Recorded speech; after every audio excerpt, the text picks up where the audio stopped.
तो एटम का वॉल्यूम होता है वो इस बात पे डिपेंड करता है कि एटॉमिक मास नंबर कितना है। जितने ज्यादा एटॉमिक मास नंबर रहेगा उतना ही ज्यादा क्या होगा उसका वॉल्यूम रहेगा। ठीक है भैया। उसके बाद मैंने volume is directly proportional to atomic mass number कराया था, और वहां से आपका एक रिलेशन निकला था आर इक्वल्स टू में आर नॉट ए की पावर 1/3। ठीक है।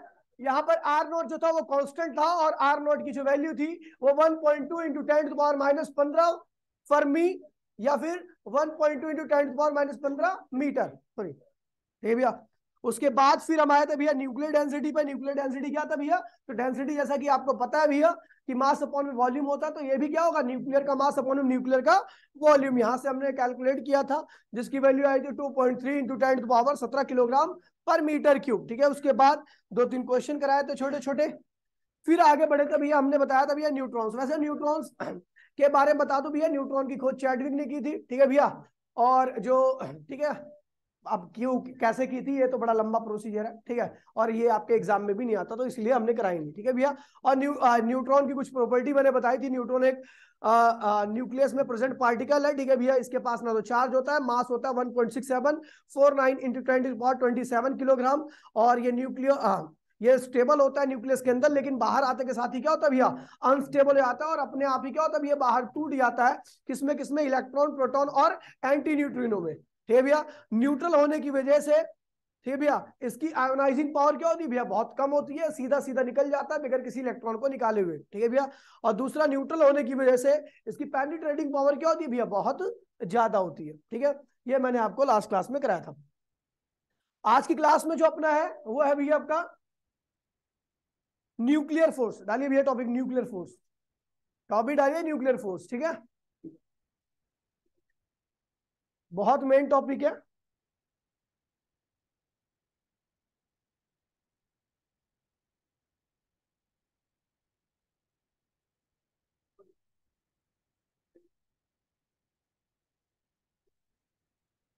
ठीक है भैया। न्यूक्लियर फोर्स लिखिए भैया।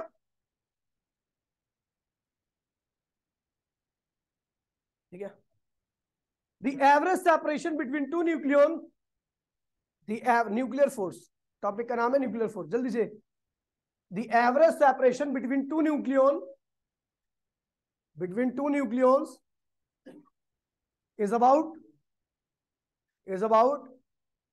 10⁻⁻15 meter.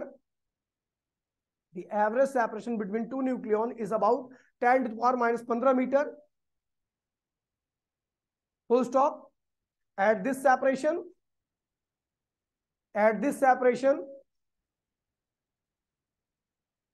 positively charged protons, at this separation, positively charged protons feel strong coulombic repulsion. कह रहा है भैया कि जो एवरेज न्यूक्लियर साइज होता है वो 10⁻⁻15 मीटर के आसपास होता है, और इतनी दूरी पर प्रोटॉन के बीच में बहुत तगड़ा क्या होता है भैया रिपल्शन होता है। लेकिन हम जानते हैं भैया प्रोटॉन न्यूक्लियस में फिर भी रहते हैं। प्रोटॉन न्यूक्लियस में फिर भी रहते हैं। इसका मतलब यह है कि रिपल्शन के अगेंस्ट में भी एक फोर्स लग रहा है जिसने उस स्ट्रॉन्ग फोर्स को क्या किया भैया पीछे कर दिया। ठीक है भैया। उसी स्ट्रॉन्ग फोर्स को जिसने जोड़ रखा है न्यूक्लियस को, उसी स्ट्रॉन्ग फोर्स को हम क्या कहते हैं भैया न्यूक्लियर फोर्स। और ये हमेशा क्या होता है भैया अट्रैक्टिव नेचर का होता है। तो लिखिए भैया strong coulombic repulsion, full stop. Also the gravitational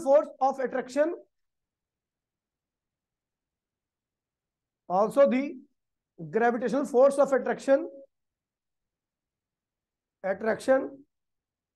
between two nucleons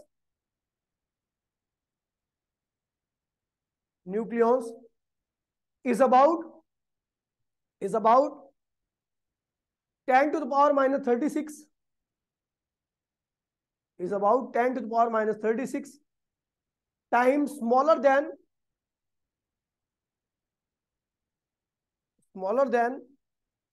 the electrostatic repulsion.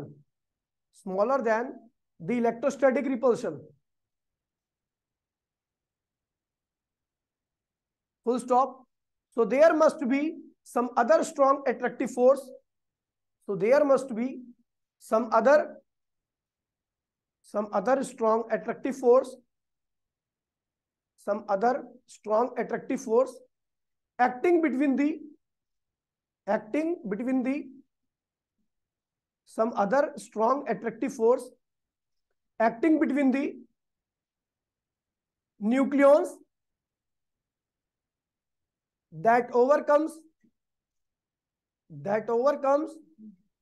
nucleons that overcomes the electrostatic repulsion,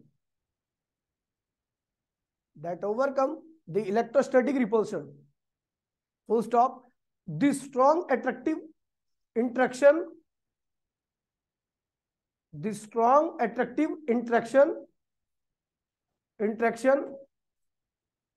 between the nucleons is called nuclear force. Between the nucleons is called nuclear force.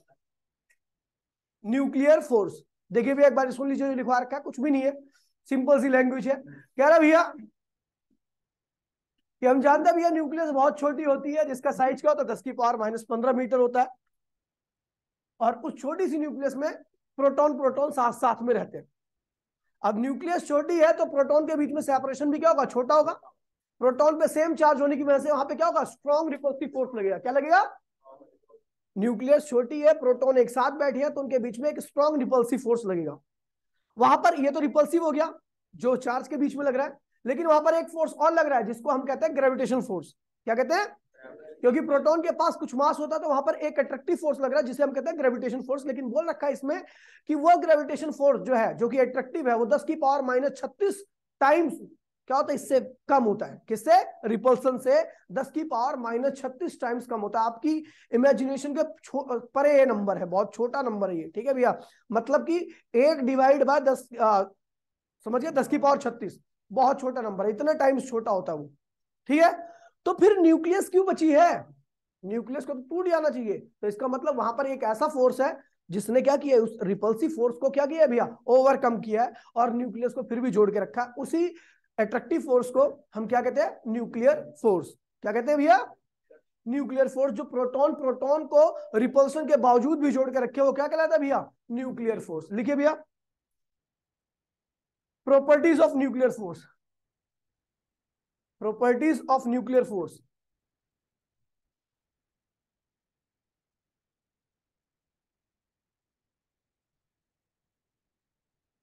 nuclear force is the strongest interaction, first है, first property है, nuclear force is the strongest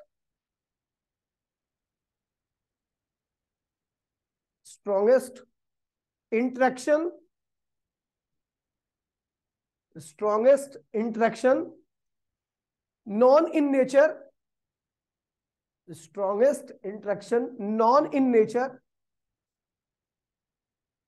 that hold the nucleons together, ठीक है, जो कि nucleus को क्या करता है भैया, जोड़ के रखता है। सेकंड प्रॉपर्टी लिखिए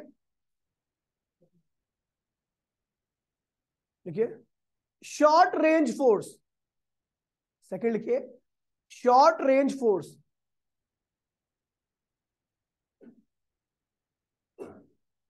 लिखो up to 2 to 3 fermi, up to 2 to 3 fermi, मतलब इतना छोटे रेंज पे लगता है ये शॉर्ट रेंज फोर्स। 2 to 2, 2 वाला 2, फिर टीओ वाला 2, फिर 3 फर्मी। सैंपल कहीं का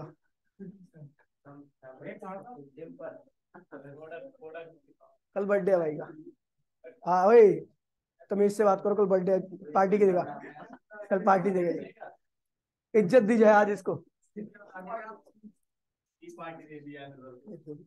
देखिए अगला थर्ड है variation with distance. Variation with distance, देखिए भैया ग्राफ ध्यान दीजिए, मैं आपको एक बात समझा देता हूं कि ये देखिए ये क्या है, पॉजिटिव चार्ज है, और ये क्या है, नेगेटिव चार्ज है। इनके बीच में क्या होगा, अट्रैक्शन होगा, सबको पता है।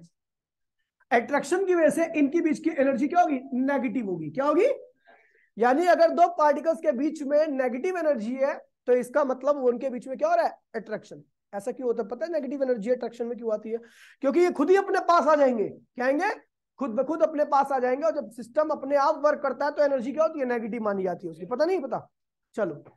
तो यानी जहां पर भी देखिए, जब भी आप ग्रेविटेशनल पोटेंशियल एनर्जी की बात करोगे उसके आगे भी माइनस का चिन्ह लगाते थे, जिसमें माइनस जी कैप M1 M2 अपॉन में आर होता था।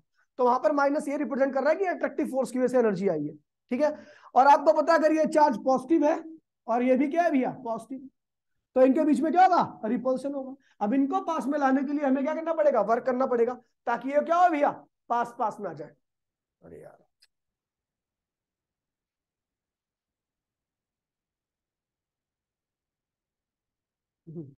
ठीक है। तो यहां पर रिपल्शन होगा। इनको जोड़ने के लिए, पास में लाने के लिए हमें क्या करना पड़ेगा, इनके ऊपर वर्क करना पड़ेगा, यानी इनको एनर्जी देनी पड़ेगी। तो इसलिए इनकी एनर्जी क्या मानी जाती है भैया, पॉजिटिव। अब देखिए होता क्या, जब मैं बात करता हूं भैया न्यूक्लियस की, तो न्यूक्लियस में ये साइड क्या है, नेगेटिव एनर्जी को दिखा रही है, ये साइड क्या है भैया, पॉजिटिव एनर्जी को दिखा रही है, पॉजिटिव एनर्जी को, प्लस यू को। कहता है भैया कि ये डिस्टेंस क्या, 1 फर्मी। ये डिस्टेंस कितने दे रखा है भैया, फर्मी में। फर्मी बहुत छोटा डिस्टेंस है, 10 की पावर -15 से आपको गुणा करना पड़ेगा इसमें।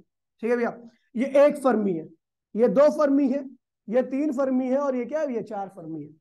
और ये क्या है भैया, इधर ही 0.8 फर्मी आ गया। क्या आ गया, 0.8 फर्मी। तो ध्यान दीजिए भैया, ये जो आपका फोर्स होता है, अट्रैक्टिव फोर्स, दो न्यूक्लियॉन्स है, मान लीजिए प्रोटॉन प्रोटॉन है या प्रोटॉन न्यूट्रॉन है, कुछ भी हो सकता है। ठीक है, तो 4 फर्मी पे इसकी वैल्यू क्या होती है, इस फोर्स की वैल्यू 0 होती है, बिल्कुल नहीं लगता न्यूक्लियर फोर्स। अगर 4 फर्मी दो न्यूक्लियॉन्स के बीच का, न्यूक्लियॉन्स कुछ भी हो सकते हैं, दोबारा बोल रहा हूँ, proton proton, proton neutron, neutron neutron, कुछ भी हो सकते हैं। तो 4 फर्मी पे यह न्यूक्लियर फोर्स लगता ही नहीं है। ठीक है भैया, तो यहाँ पर ये क्या होता है, फोर्स की वैल्यू 0 होती है। लेकिन जैसे ही 4 फर्मी से मैं कम करता हूँ तो ये फोर्स क्या होता है भैया, नेगेटिव होना चालू होता है। और ये 0.8 फर्मी पर क्या होता है, इस फोर्स की वैल्यू क्या होती है, मैक्सिमम होती है। यानी सबसे ज्यादा स्टेबल कंडीशन कब होती है, जब न्यूक्लियस के बीच में 0.8 फर्मी का सेपरेशन होता है। समझ गया।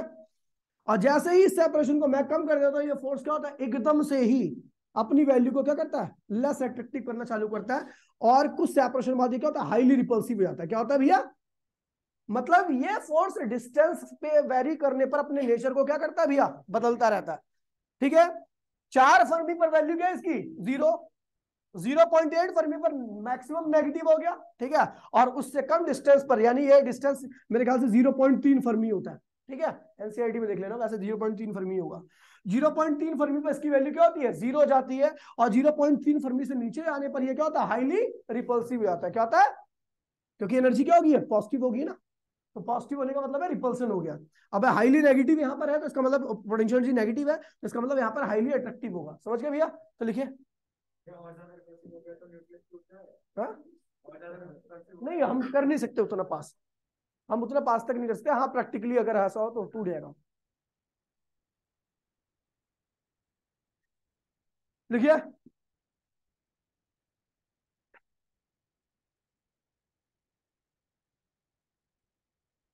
यहाँ पे लिख देना अट्रैक्टिव, और चलो लिख दो अभी, लिख दो। ठीक है भैया, the graph of potential energy variation of with distance लिख दिया आपने फोर्थ, इसी का लिखिए, इसी में ही है, इसी में ही है। The graph of potential energy of, the graph of potential energy of a pair of nucleons, a pair of nucleons as a function of, as a function of their separation, as a function of their separation, as a function of their separation,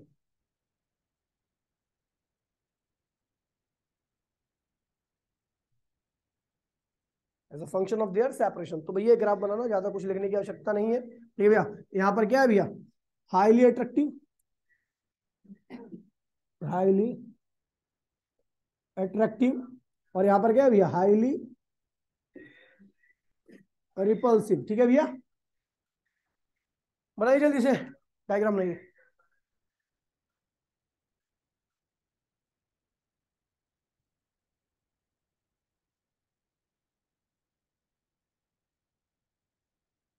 वो आने है क्या वो सारे आने वाले अगले class में, अगली क्लास में रैप्टा मार दूंगा भी। चल बाहर निकल। बात कर लेना घर में, कोई बात नहीं। मेरे मना करने के बाद एंट्री मार गया तू। रीजन था वैलिड। अब कहीं घर घूमने गया होता तब जाके होता। घूमने घूमने थोड़ी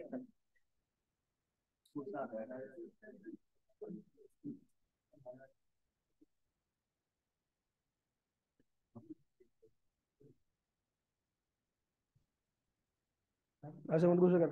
तू घुस गया तो सारे घुसेंगे ऐसे ही।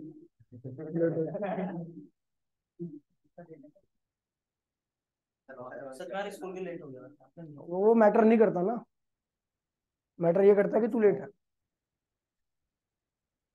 हो गया भाई बेटा बेटो। इस चीज को ध्यान रखना क्योंकि यह चीज पूछी जाती है, पहले बता दे रहा हूं। 0.8 फर्मी पे क्या है भैया मैक्सिमम। उससे नीचे उससे आगे जाने पर ये रिपल्स अट्रैक्शन क्या होता है भैया कम होता है। 4 फर्मी पे zero, zero attraction, zero energy, कोई एनर्जी नहीं है। ठीक है भैया। अगर 0.4 फर्मी पे आप दो न्यूक्लियन को रख दोगे तो उनके बीच में कोई मूवमेंट नहीं होगी, ना तो दूर जाएंगे ना ही क्या होंगे पास आएंगे। समझ गया, समझ गया। वो इतने पे ही स्टेबल रहेंगे, हाईली स्टेबल।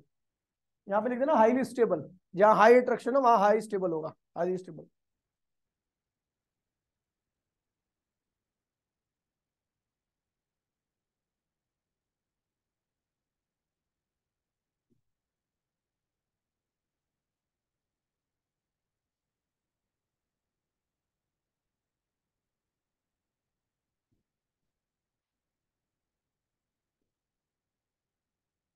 ठीक है बेटा। अगला चार्ज अगली प्रॉपर्टी है भैया charge independent character. Charge independent character, charge independent character मतलब समझे इसका कि भैया ये जो एट्रैक्टिव फोर्स है कौन सा न्यूक्लियर फोर्स, ये चार्ज पे डिपेंड। प्रोटॉन प्रोटॉन के बीच में भी वही लगेगा, प्रोटॉन न्यूट्रॉन के बीच में भी वही लगेगा, और न्यूट्रॉन न्यूट्रॉन के बीच में भी वही लगेगा। लेकिन आपको बता दूं भैया एक केस है जिसमें थोड़ा सा कम हो जाएगा, कोई बताएगा मुझे। एक केस है जहां पर इसकी वैल्यू स्लाइटली लेस हो जाती है, कोई मेरे को बता सकता है, दिमाग लगाओ जरा। देखिए भैया मैंने कहा क्या लिखा चार्ज इंडिपेंडेंट करेक्टर। देखिए भैया मैंने कहा ये प्रोटॉन है, ये प्रोटॉन है, इनके बीच में भी क्या लगेगा सेम लगेगा F1। ये प्रोटॉन है ये न्यूट्रॉन है, इनके बीच में भी क्या लगेगा सेम ही लगेगा। ये न्यूट्रॉन है ये न्यूट्रॉन है, इनके बीच में भी क्या लगेगा सेम लगेगा। मैंने इस फोर्स को F1 कर दिया, इस फोर्स को F2 कर दिया, इस फोर्स को F3 कर दिया। लेकिन मैं बोल रहा हूं कि एक केस में थोड़ा कम फोर्स हो जाएगा, बताइए कौन सा केस होगा। प्रोटॉन प्रोटॉन में, प्रोटॉन न्यूट्रॉन में नहीं। ये F1 यहां पर देखिए F2 और F3 आपस में क्या होंगे भैया बराबर होंगे। क्यों, क्योंकि भैया प्रोटॉन पे पॉजिटिव चार्ज है लेकिन इस पे कोई चार्ज नहीं है, मतलब ये दोनों एक दूसरे के रिस्पेक्ट में न्यूट्रल ही है। ठीक है भैया। तो ये क्या होगा भैया यहाँ पर अट्रैक्शन होगा न्यूक्लियर फोर्स से, यहाँ पर भी क्या होगा न्यूक्लियर फोर्स से अट्रैक्शन होगा। लेकिन यहाँ पर दो फोर्स लग रहे हैं, बता देता हूँ आपको मैं। एक तो अट्रैक्टिव न्यूक्लियर फोर्स होगा और दूसरा क्या होगा आपको पता है दोनों पे सेम चार्ज है, क्या है रिपल्सन होगा, तो नेट फोर्स क्या होगा थोड़ा कम हो जाएगा। तो here F1 is less than F2 बराबर में F3। यह चीज ध्यान रखना, पता है क्यों, due to repulsion, due to repulsion in between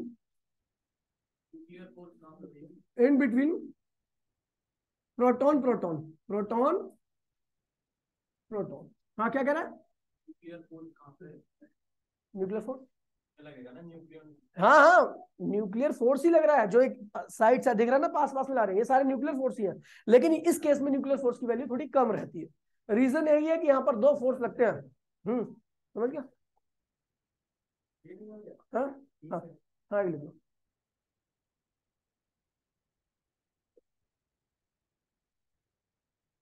ये आता नहीं है, पता होनी चाहिए लेकिन आपको।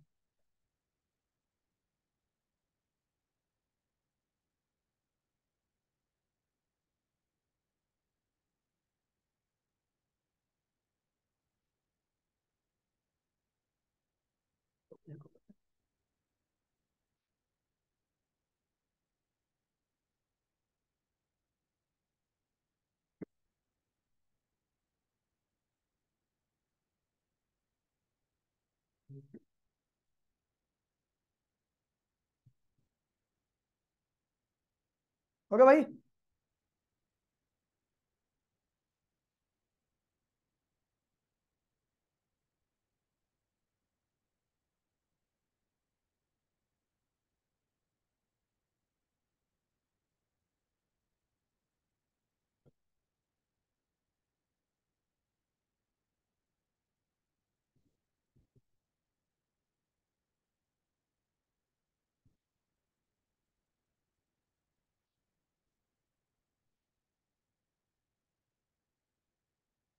अगला लिखिए और last, non central force. Last लिखिए non central force. Non central force, समझे भैया? जैसे हम जानते हैं भैया, ग्रेविटेशन फोर्स है, कुलाम्स लॉ है, मैग्नेटिक फोर्स में कुलाम्स लॉ, ये सब क्या है भैया? चार्ज के सेंटर या पोल के सेंटर, ये सब सेंटर से लगते हैं, मास के सेंटर से लगते हैं। लेकिन ये जो फोर्स है ना भैया, ये सेंटर से लगता, ये सरफेस टू सरफेस लगता है। ये भैया surface to central to centre, centre to centre नहीं लगता। लिखिए भैया, the nuclear force between two nucleons, the nuclear force between two nucleon, between two nucleon does not act along the, does not act along the line joining their centers, does not act along the line joining their centers।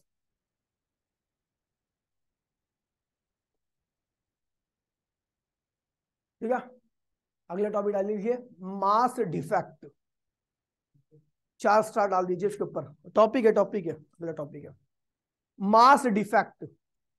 Mass defect, defect क्या होता है भैया? कुछ नहीं है, देखिए भैया, मैं एक स्टेबल न्यूक्लियस को देखता हूं, तो एक स्टेबल न्यूक्लियस के अंदर कुछ प्रोटॉन्स होते हैं, कुछ न्यूट्रॉन्स होते हैं। ठीक है, अगर मुझे उस न्यूक्लियस के सारे न्यूक्लियन को अलग अलग करना है, तो क्या करूंगा मैं? उसको एनर्जी दूंगा। एनर्जी देने पर क्या होगा? एनर्जी जाती रहेगी और वो टूट जाएगा। ऐसा क्यों होता है? ऐसा क्यों होता है? एक न्यूक्लियस है जो कि स्टेबल है, एकदम एकदम स्टेबल है, उसमें कोई दिक्कत नहीं है, ना तो वो टूटने वाली है, कुछ भी नहीं होने वाली है, लेकिन उसको एनर्जी दूंगा, एनर्जी सप्लाई करता रहूंगा, थोड़ी देर बाद क्या होगी? टूट जाएगी। ऐसा क्यों होता है? देखिए एक्चुअल में होता क्या है, देखिए यहाँ पर आइंस्टीन आ गए, ठीक है भैया, वो पैदा हो गया, और यहाँ पर ध्यान रखना भैया, उनके हिसाब से एनर्जी मास में कन्वर्ट हो सकती है। क्या हो सकती है? अब देखिए क्या होता है कि जब मैं एक प्रोटॉन लेता हूं, एक न्यूट्रॉन लेता हूं, नहीं, 2 प्रोटॉन लेता हूं, 2 न्यूट्रॉन लेता हूं, कितने न्यूक्लियन है मेरे पास? 4। मैंने मान लिया चारों का वजन क्या है? 4, 1 1 किलो है, तो चारों का मिलाकर कुल कितना वजन होगा? 4 किलो होगा। जब वो अलग अलग थे, उनका कुल वजन कितना था? 4 किलो। क्या था? 4 न्यूक्लियन, तो चारों का वजन 1 1 किलो था, तो चारों का वजन कुल कितना हो गया? अब मैंने क्या किया भैया, उनको क्या किया? बहुत पास में ला के रख दिया, जो कि 1 फर्मी था। क्या था? और 0.8 फर्मी। 0.8 फर्मी हो गया तो सब क्या होंगे? आपस में जुड़ जाएंगे। क्या होंगे? अब जुड़ने के बाद आप देखोगे कि पहले वजन कितना था इनका? 4 किलो। अब जुड़ने के बाद जो वजन है वो क्या हो गया? कम हो गया। क्या हो गया? ये जो मास में चेंज आया, सॉरी वजन बोल रहा हूं मैं, मास में जो चेंज आया, इसी चेंज को हम क्या कहते हैं भैया? मास डिफेक्ट कहते हैं। क्या कहते हैं? आपको पता होना चाहिए, आपने सुना होगा कि जब दो न्यूक्लियॉन्स, दो चीजें जुड़ती हैं तो वहां पे एनर्जी निकलती है, सुना ना भैया? तो ये एनर्जी आई कहां से? तो ये एनर्जी आई वहीं से जो मास डिफेक्ट हुआ अपना। अगर मास में कोई डिफेक्ट नहीं आता, 4 किलो ये था, 4 किलो होता, तो वहां पर कोई एनर्जी नहीं निकलती। लेकिन जब आपने देखा कि पहले 4 किलो था, लेकिन एक साथ में जोड़ा, रखा, उनको एक बनाया, तो वैसे ही क्या हो भैया? मास में डिफेक्ट आ गया, और वो मास डिफेक्ट किसकी फॉर्म में चला गया? एनर्जी की फॉर्म में। भैया तो इंडिविजुअल न्यूक्लियस का कुल मास जो होता है वो ज्यादा होता है एज कंपेयर टू न्यूक्लियस के। तो ये जो चेंज आता है मास का, इसी को हम क्या कहते हैं भैया? मास डिफेक्ट कहते हैं। और ये मास डिफेक्ट ही क्या होता है भैया? एनर्जी की फॉर्म में रिलीज होता है जब न्यूक्लियस बनती है। समझ गए भैया? समझ में आई बात नहीं? तो लिखिए भैया,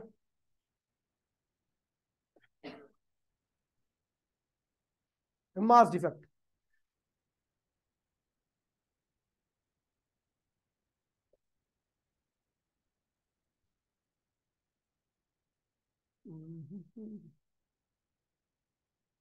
It is the difference in mass. It is the difference in mass in between. It is the difference in mass in between individual nucleons. Individual nucleons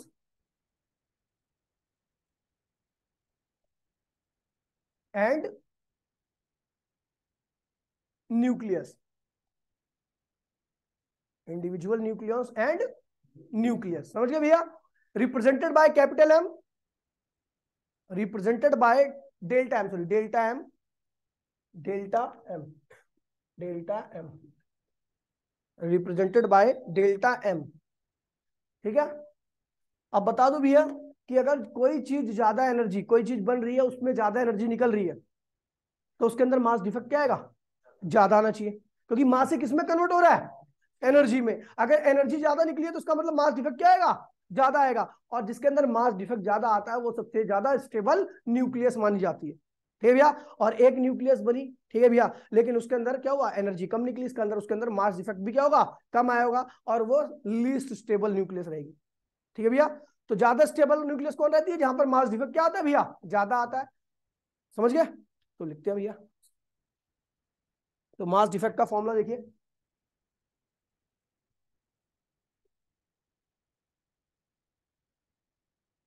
ये है अपना प्रोटॉन, ठीक है, इसका मास क्या है? mp।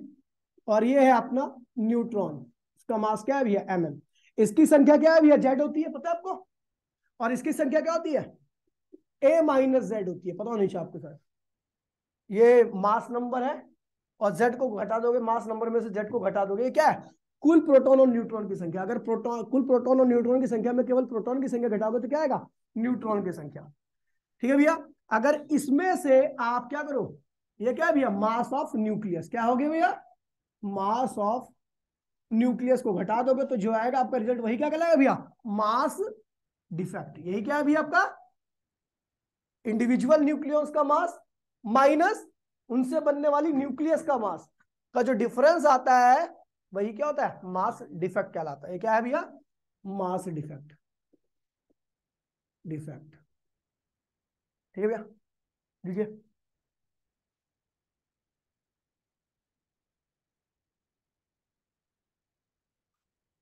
बस एक काम करना है यार, ये मैंने उल्टा माइनस कर दिया है। ये पीछे होता है, ये आगे होता है। ये चीज आगे होती है और ये चीज क्या होती है? पीछे होती है। नहीं नहीं, कोई दिक्कत नहीं है, वही तो लाना है नेगेटिव। नेगेटिव रहेगा तो हमें ये पता रहेगा कि इसमें कमी हुई है, वो स्टेबल न्यूक्लियस होगी क्योंकि उसकी एनर्जी क्या होगी? नेगेटिव है। हाँ, और अगर पॉजिटिव रहेगा तो भैया समझ गए ना? पॉजिटिव कब रहेगा? जब ये ज्यादा रहेगा और ये क्या रहेगा? कम रहेगा। ये देख लेना, कर देना आगे पीछे, इसको आगे लिख, इसको पीछे लिख, इसको पूरे को पीछे और इसको आगे बीच में लिख दे माइनस, खत्म।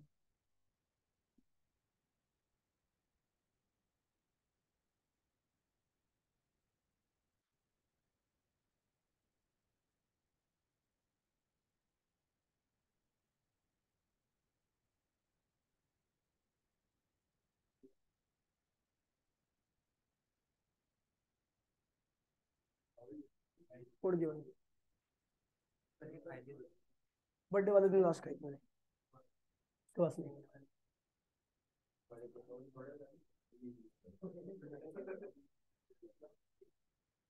मुझे तो तारीख भी नहीं याद है कब छोड़ा था।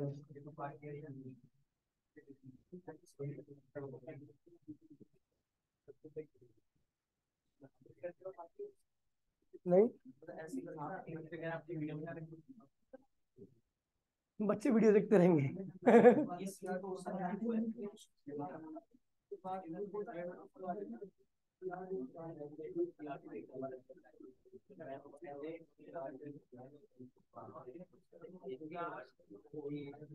देखिए भैया, लिखिए if delta m is positive, नीचे लिखिए if delta m is positive, if delta m is positive,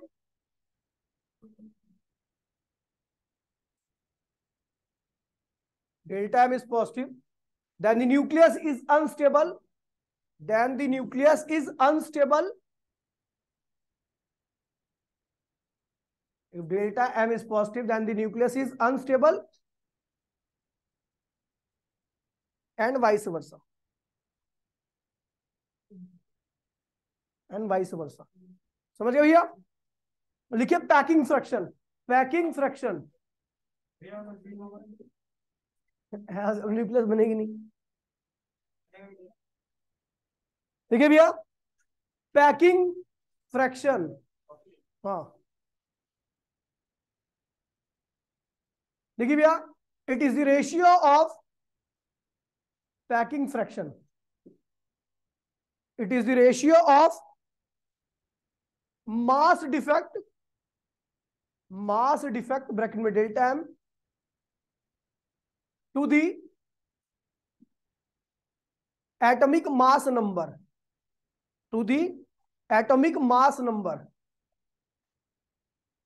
to the atomic mass number.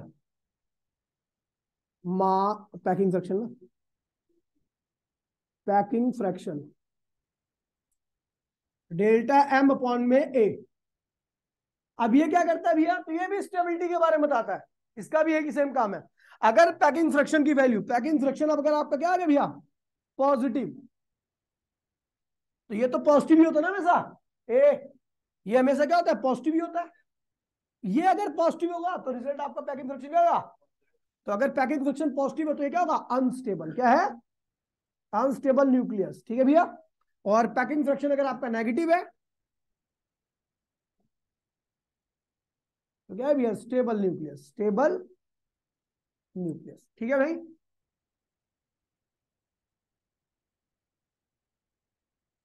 Stable nucleus. हाँ बस लिखते पैकिंग फ्रैक्शन.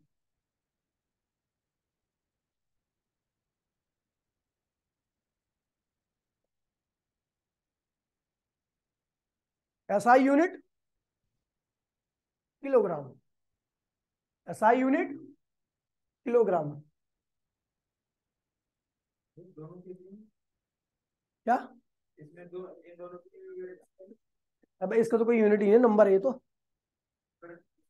ए नंबर है, मास की यूनिट होगी किलोग्राम. हो गया भैया? कुछ बेटा लिख नहीं रहा तू. तू नवाब है ना तू. आंदे तेरे पापा की कॉल आ रही थी, मैंने उस दिन उठाया नहीं था. अब आज मैं खुद ही कॉल कर लूंगा तेरे पापा को. लिखिए भैया, बाइंडिंग एनर्जी. हाँ बाइंडिंग एनर्जी. नहीं टॉपिक है भैया, अगला टॉपिक है. टॉपिक है topic. Binding energy and binding energy per nucleon. Binding energy and binding energy per nucleon. And binding energy per nucleon. Binding energy per nucleon. Binding energy and binding energy per nucleon होता क्या? देखिए सुनिए भैया, देखिए कौन सी energy bind करती है? जो मास डिफेक्ट की वजह से आती है. देखिए भैया, दो न्यूक्लियस को पास में लाया, दो न्यूक्लियस पास में आया, तो वहां पर क्या हो भैया? एनर्जी रिलीज हुई. तो एनर्जी क्यों रिलीज हुई? मास डिफेक्ट आया होगा. उसी एनर्जी को हम क्या कहते हैं भैया? Binding energy. क्या कहते हैं उसे भैया? तो ये किसके बराबर होगी? Mass defect. बस एनर्जी थोड़ी ना, सी स्क्वायर. बाइंडिंग एनर्जी का जो फॉर्मूला होता है वो होता है भैया delta M C square. Delta M क्या है भैया? Mass defect. और सी क्या है भैया? Speed of light. तो यहां पर ये वो एनर्जी की कैलकुलेशन हम कर रहे हैं जो एनर्जी मास डिफेक्ट की वजह से निकली है. ठीक भैया. मैंने आपको उस दिन एक बात बताई थी. मैंने कहा था हर सेकंड में सूरज के अंदर 20 लाख टन, ठीक भैया, 20 लाख टन हाइड्रोजन हीलियम में कन्वर्ट होती है. लेकिन जो हीलियम हमें प्राप्त होती है वो केवल क्या है भैया? 15 लाख टन है. तो यानी 5 लाख का क्या हो रहा है भैया? डिफरेंस आ रहा है. यानी वही क्या है? मास डिफेक्ट है. यानी वही मास किसमें कन्वर्ट हुआ है भैया? एनर्जी में. और वो एनर्जी हम तक क्या होती भैया? आती. समझिए भैया, समझ में बात ये? तो यह है बाइंडिंग एनर्जी. लेकिन जब मैं बाइंडिंग एनर्जी पर न्यूक्लियन की बात करूंगा तो भैया आपको पता है जो न्यूक्लियस होती है उसके अंदर क्या होते हैं? न्यूक्लियन होते हैं. क्या होते हैं भैया? और हर न्यूक्लियन का कुछ ना कुछ हिस्सा होता है एनर्जी निकालने में, क्योंकि सब न्यूक्लियन के अंदर कुछ ना कुछ मास डिफेक्ट आता है. जब न्यूक्लियस बनती है, जुड़ती है, तो न्यूक्लियस एक साथ आते हैं, तो हर न्यूक्लियस से कुछ ना कुछ क्या होता है भैया, एनर्जी निकलती है, मास डिफेक्ट आता है, मास डिफेक्ट आता है तभी तो एनर्जी निकलती है। तो एक न्यूक्लियन ने जितना अपना पार्टिसिपेशन किया एनर्जी में, जितना पार्टिसिपेट किया एनर्जी निकालने में, उसी को हम क्या कहते हैं भैया, बाइंडिंग एनर्जी पर न्यूक्लियर। क्या कहते हैं भैया, बाइंडिंग एनर्जी की बात करूंगा तो कुल एनर्जी की बात कर रहा हूं, और बाइंडिंग एनर्जी पर न्यूक्लियन की बात करूंगा तो मैं केवल एक न्यूक्लियन के द्वारा निकाली गई एनर्जी की बात करूंगा। समझ गए? ठीक है भैया। बाइंडिंग एनर्जी मतलब टोटल एनर्जी न्यूक्लियस को बनने में जितनी निकली वो बाइंडिंग एनर्जी कहलाती है। लेकिन बाइंडिंग एनर्जी पर न्यूक्लियन क्या होता है भैया, कि जब न्यूक्लियस बनी तो उसके एक न्यूक्लियन ने कितना रोल प्ले किया एनर्जी, यानी उसके अंदर कितना मास डिफेक्ट आया। समझ गए भैया? तो ये हो गया बाइंडिंग एनर्जी पर न्यूक्लियन। लिखिए भैया,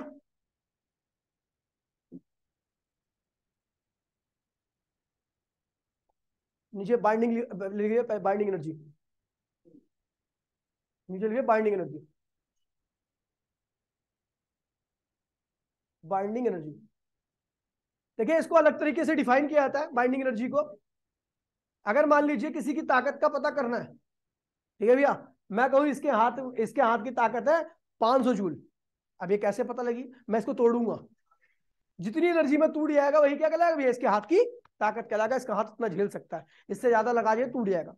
बिल्कुल सेम ऐसे ही होता है बाइंडिंग एनर्जी, कि किसी न्यूक्लियस को मैंने एनर्जी देना चालू किया, क्या किया, एनर्जी देना चालू किया, देते रहे देते रहे देते रहे, जब टूट के बिखर गया वही क्या कहलाया भैया, इतनी एनर्जी तक ये झेल पाया, यही क्या है इसकी बाइंडिंग एनर्जी। क्या है भैया? अच्छा ये मैं बोल रहा हूँ एनर्जी देने पर देखिए, जुड़ता है तो एनर्जी निकलती है, और तोड़ना होता है तो एनर्जी देनी पड़ती है। क्यों? देखिए भैया, आइंस्टीन ने एक बड़ा सिंपल सा वर्ड बोला था कि मास एनर्जी एक दूसरे के क्या है भैया, इक्विवेलेंस है। अगर मैं किसी न्यूक्लियस को जोड़ता हूं तो वहां पर मास डिफेक्ट आएगा और वो मास एनर्जी की फॉर्म में बाहर निकलेगा। लेकिन जब मैं उस न्यूक्लियस को जो बन रखी है उसको एनर्जी दूंगा तो वो पता क्या होगा, मास में कन्वर्ट होगा। क्या होगा? और सबको न्यूक्लियन के पास जाएगा थोड़ा थोड़ा मास। जैसे ही सब न्यूक्लियन के पास अपना मास गेन कर लेती है, वैसे क्या होता है भैया, टूट के बिखर जाती है। अब इंडिविजुअली हम रह सकते हैं। समझ गए भैया? तो ये इसके बारे में अगली क्लास में बहुत इंपॉर्टेंट टॉपिक है, इसी पे सारे क्वेश्चंस आते हैं। ठीक है भैया? तो अगली क्लास में करेंगे। आज के लिए बस इतना ही, टाटा बाय। और भाई